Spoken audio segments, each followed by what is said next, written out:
My name is Carina Gardner, and I'm what you would call a practical designer. If you're ready to create a life that you love, become an incredible force for good, and generate income while pursuing your dreams, this is the podcast for you. Welcome to Make and Design. Hi, designers. Today I am here with Amy Smart, who is a fellow Riley Blake designer. She's a sewing pattern designer. She has a very, very popular blog. Welcome, Amy, to the podcast. So thanks so much for having me, Carina. It's so fun to be here. We are just going to jump in today. Amy and I just recently saw each other at another event where we were both speakers. And one of my first questions for you was, is blogging still relevant? And so I would love for you to just chat a little bit about, you have a lot of things going on, but talk about the things that like you really love doing right now and is making your business sustainable. Yeah, that is such a great question. I feel like that is a very relevant question right now. It's like blogging still relevant itself, and I totally think it is. I think it's we're in an interesting phase with AI coming, on the scene. But I do think people will always value a personal connection. They value like getting to know people, which that can happen with social media. Obviously, that's a great way to do that too. But in terms of monetizing your content, a blog, it's so much easier to monetize your content on a blog than it is on Instagram or Facebook. Yeah. Is that just because you own it? Because you own the real estate? Tell us a little bit about that.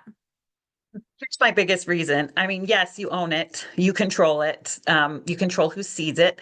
Also, it's searchable. A blog is searchable, whereas Instagram is not searchable. If you could put out the greatest tutorial on Instagram and it's beautifully shot and edited and music and all those things, but if I'm trying to find it 2 months later, it's so hard. It's so hard for me to sit and scroll or just put in a Google search. So if you put that content on a website, it doesn't even have to be like a traditional blog, but if you create a website, it's searchable.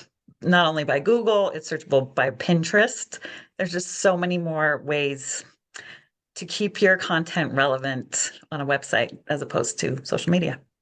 I think I really needed to hear that from you. Like when I listened to your talk at this event we both were speaking at, I was like blown away because I really had been feeling like blogging had gone away. But you almost really showed me that the opposite is true. Like it's just different. It's not the way. So tell me some of the things you did early on in blogging that you don't do anymore. That's a great question because early on, when blogging was the original social media, we would like get on and write about what our kids ate for breakfast that day, or, just like it was like a little journal. And now, I consider I probably still say I'm a blogger, but I have a curated website now. And even from the first page of the website, with the blog, it was like, what's the latest content was always at the top.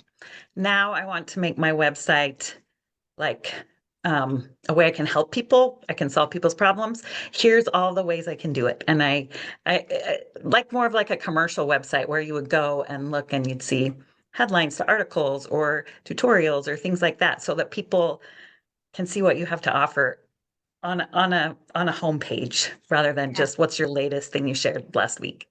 Yeah, interesting. So it feels almost a little bit more like you get on YouTube and your favorite stuff shows up on Mhm. YouTube, right? On that Yeah. homepage. It's like you're kind of curating that same experience, but on your own website. Yeah. Yeah. And just trying to become a resource that people want to turn to. I think that's a significant part. Like they might find your website through Pinterest, through like a pin on Pinterest or through a Google search. And then to show them like, oh, I'm so glad you like this thing. Here's all the other ways I can help you. And here's all the other things I can teach you. It's just a great way to build a brand, bring people back, make loyal subscribers. So and you have control over it's not just based on the algorithm. Yeah. I think one of the most brilliant things when you were speaking that really, like, I mean, I know SEO is important. In fact, when we teach our designers SEO, we're very much platform specific. So, for example, Etsy SEO. So, we're like working in Etsy SEO. And I was like, duh, Karina. SEO on your blog really matters. And it was like the first time I was just like, oh, maybe we should get a handle on that in our company. Like we'd never ever worried about it. We just like made blog posts, we put it out. I'm like, but you really know your SEO. And it's not just like, I'm just telling you how to quilt and here's a pretty tutorial. Like you're really being very smart about it. Any tips or tricks you want to give people on that? I mean, there are a lot of just really simple ways to help your SEO on any post. So we'll just use a traditional blog post as an example, but like a tutorial or um, is to label all your pictures with really descriptive terms. That's keyword searchable. So instead of just loading all your images as image 529, image 530, like change those names to how to make a Christmas stocking or how to um, make a quilt, make it, and the more specific the better, and change them up, like give them different names, like describe, and then use the alt text as well to really describe what's in the photo. That is searchable as well. Google loves both of those things. So those are two just really, it's an extra layer of work. Sometimes you're ready to just like get it all put up and hit publish, but just taking some time to add those extra details. And I would recommend if you have a website and to go back to maybe your most popular content and add those photo titles. And then also make sure you're giving the description of the whole post, like giving good keyword, like really as I'm reading, especially now with AI becoming a thing, like you don't want to just keyword stuff it, like just like give it a nice sentence, but just like you would tell a friend, like this post is about sewing a quilt for St. Patrick's Day, just something that tells exactly what it is. You do make it sound so simple. I'm going to say that, Amy. You do make it sound so simple. And part of it is because you are such an expert on quilting in general. I think that is really helpful. Because I will tell you, when we went back and we were looking at our SEO, we were like, oh my gosh, this is going to be a nightmare.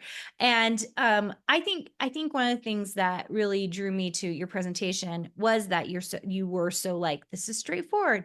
Go ahead and do the alt keywords in the pictures. I was like, no, I don't want to do that. Like, right? It's like the stuff you don't want to do, but makes a huge difference. You need to go back through years or months of posts and do it. Just start going forward. That's what I did. Like I'd probably been blogging 10 years, maybe 8 years before I started doing it. But the effort's paying off because it's staying really relevant and I get so much more traffic from Google and Pinterest than anything else by like exponentially more. So, and the same applies to YouTube. I'm not a YouTuber, but clearly like YouTube is also a great medium because it's also searchable. And so that's another great platform to put your content. Amazing. So good. Okay. So I know we've talked about blogging, but let's talk about fabric design for Riley Blake. Let's talk about sewing patterns. What are all the things that you're doing to monetize your business? And that presentation I did recently, it helped me really like sit down and look at the numbers and break it out. For me, just to be totally frank, I consider my website, I monetize my website. I have advertising on my website. I know not everybody wants to do that, and you don't have to. That's kind of a polarizing thing. I choose to do it. So far, it keeps working, and so that is probably my biggest like one source of income. Writing patterns and publishing. I publish independent quilt patterns both digitally and paper copies, and the paper copies are often sold wholesale to distributors so that independent stores can carry them.